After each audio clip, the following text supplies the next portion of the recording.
नमस्कार। क्या बीजेपी पहले देशभक्त नहीं थी? क्या बीजेपी पहले राष्ट्रवादी नहीं थी? क्या बीजेपी के नेता इतने भोले थे कि जब जब वो सरकारों में रहे, चाहे मोरारजी देसाई की सरकार रही, चाहे वीपी सिंह की सरकार रही, क्या उन सरकारों में होते हुए या उन सरकारों का समर्थन करते हुए क्या आंख मूंद के बैठे रहते थे? क्या उनको पता नहीं चलता था कि सरकारें क्या कर रही हैं या सरकारें क्या फैसले ले रही हैं? क्या उनको अंधा समर्थन देते थे? ये इस बात पे मैं सोचने से तब मजबूर हुआ जब मैं मोरारजी देसाई के कार्यकाल को एक राष्ट्रवादी नज़रिए से देखता हूँ और उसको एनालिसिस करने की कोशिश करता हूँ। तब मुझे ये पता चलता है। मैं आपको इस पॉइंट पे लाऊंगा। मोरारजी देसाई गुजरात से आते थे और जब 1977 में पहली बार इंदिरा गांधी ने जो आपातकाल लगाया था 1975 में, उस आपातकाल के हटने के बाद जब पहली बार इलेक्शन हुआ तो जनता पार्टी की सरकार बनी हुई। अटल बिहारी वाजपेयी उसमें विदेश मंत्री थे और आडवाणी जी सूचना एवं प्रसारण मंत्री आडवाणी जी थे।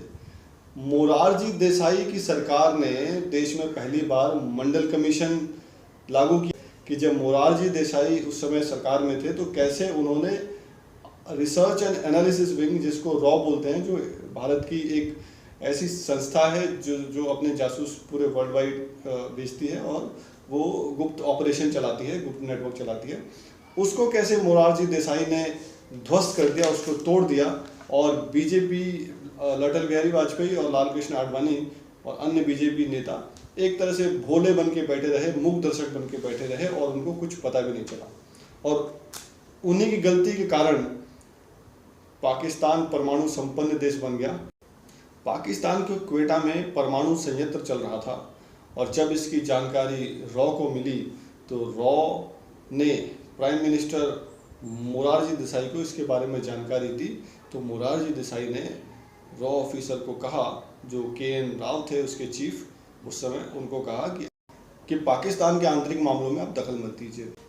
1977 में लगा कि जो रॉ है वो, क्योंकि रॉ को इंदिरा गांधी ने बनाया था और रॉ का, देखिए थोड़ा सा मैं बैकग्राउंड में जानना चाहूँगा कि रॉ एक ऐसी संस्था थी जिसने 1971 में बांग्लादेश बनवाया और उससे पहले उसने सिक्किम का विलय इंडिया में करवाया और भी बहुत सारे ऐसे ऑपरेशंस को अंजाम दिए, देश के लिए बहुत अच्छा काम किया। लेकिन मोरारजी देसाई को ऐसा लगता था कि रॉ जो है वो सरकार की सूचना इंदिरा गांधी को देता है और इसके लिए उन्होंने रॉ का बजट 40% घटा दिया।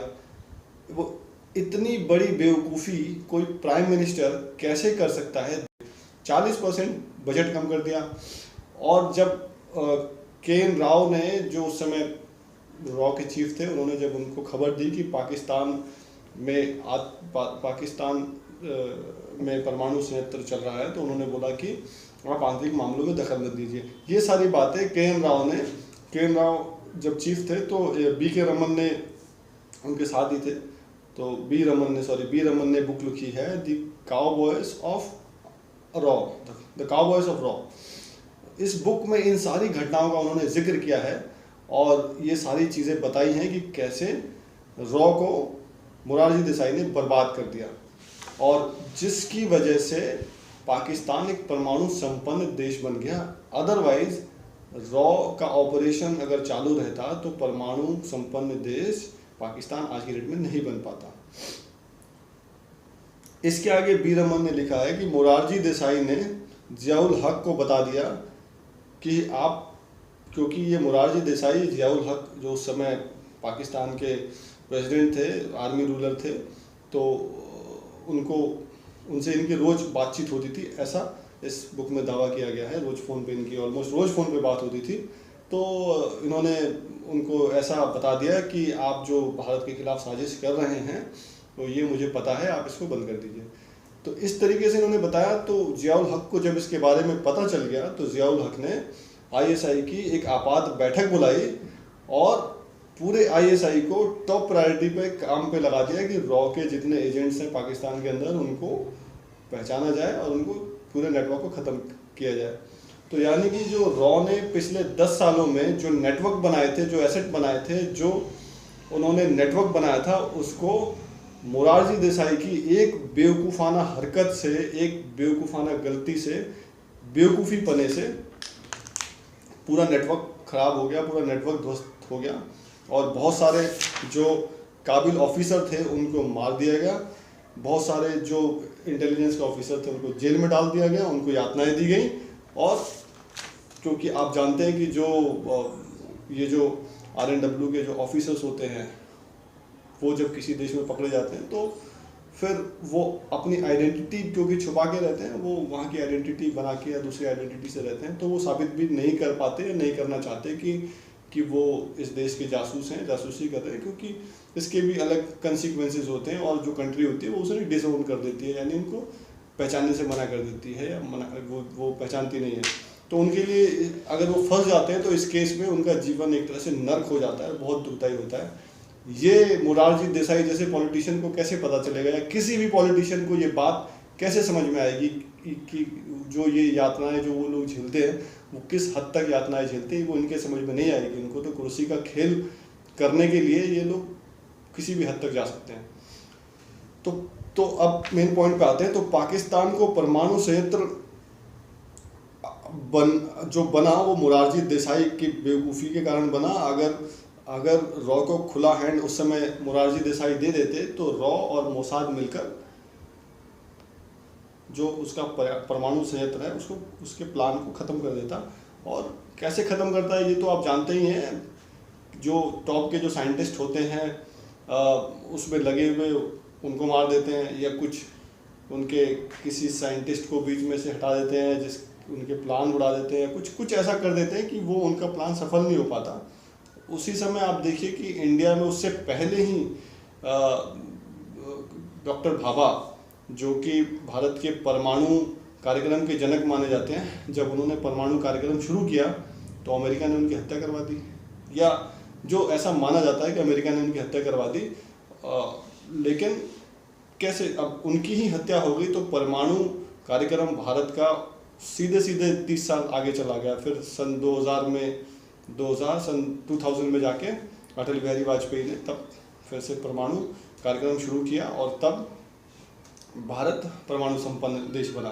तो इस तरीके से किसी देश के सीक्रेट मिशन को ध्वस्त करना, जो सुरक्षा एजेंसियां होती हैं यानी कि जो गुप्त एजेंसियां होती हैं, उनके लिए जो है वो इस तरीके से वो लोग इस ऑपरेशन को अंजाम देते हैं।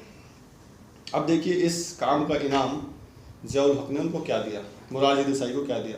मोरारजी देसाई जब 1988-87 में जब वो सरकार से हटे, यानी जब उनकी सरकार गिर गई, चौधरी चरण सिंह प्राइम मिनिस्टर बन गए, उसके बाद 1990 में पाकिस्तान ने मोरारजी देसाई को पाकिस्तान का जो सर्वोच्च नागरिक अवार्ड होता है निशान-ए-पाकिस्तान, उससे नवाजा। अब आप देखिए कि ये पाकिस्तान किसी को, भारत के ये पहले प्रधानमंत्री थे जिनको ऐसा निशान-ए-पाकिस्तान के अवार्ड से नवाजा गया। इससे पहले किसी प्रधानमंत्री को ये अवार्ड नहीं मिला, उसके बाद भी किसी प्राइम मिनिस्टर को ये अवार्ड नहीं दिया गया। और जो दूसरा अवार्ड इन्होंने किसी इंडियन को दिया है वो दिया इन्होंने सैयद अली शाह गिलानी को 2020 में। सैयद अली शाह गिलानी जम्मू एंड कश्मीर के एक अलगाववादी नेता थे। वो तो पाकिस्तान के गुण गाते रहते थे, पाकिस्तान के को जम्मू एंड कश्मीर को पाकिस्तान में मिलाने के लिए उन्होंने जो भी चाल चल सकते थे, जो भी हरकतें कर सकते थे, जो भी कर सकते थे वो उन्होंने किया। तो पाकिस्तान को उनको ये अवार्ड देना तो बनता था, लेकिन मोरारजी देसाई को ये अवार्ड क्यों दिया गया होगा? वो इसीलिए दिया गया क्योंकि उन्होंने रॉ के पूरे नेटवर्क को ध्वस्त किया और पाकिस्तान को परमाणु संपन्न देश बनाने में मदद की। और द काउबॉयज ऑफ RNW जो ये बुक है, बी रमन ने जो बुक लिखी है, इसमें इस तरह के बहुत खुलासे किए गए हैं, बहुत बड़े बड़े खुलासे किए गए हैं। मैं सारी चीज़ों पर चर्चा नहीं करना चाहूँगा, लेकिन मुझे दुख इस बात का होता है कि जब उस समय अटल बिहारी वाजपेयी, लाल कृष्ण आडवाणी ऐसे नेता जब कैबिनेट में बैठे हों, सब पूरी सरकार एक तरह से चला रहे हों, और उस समय उनके कार्यकाल में ये सारी घटनाएं होती हैं और क्या उनको कानो कान खबर नहीं थी?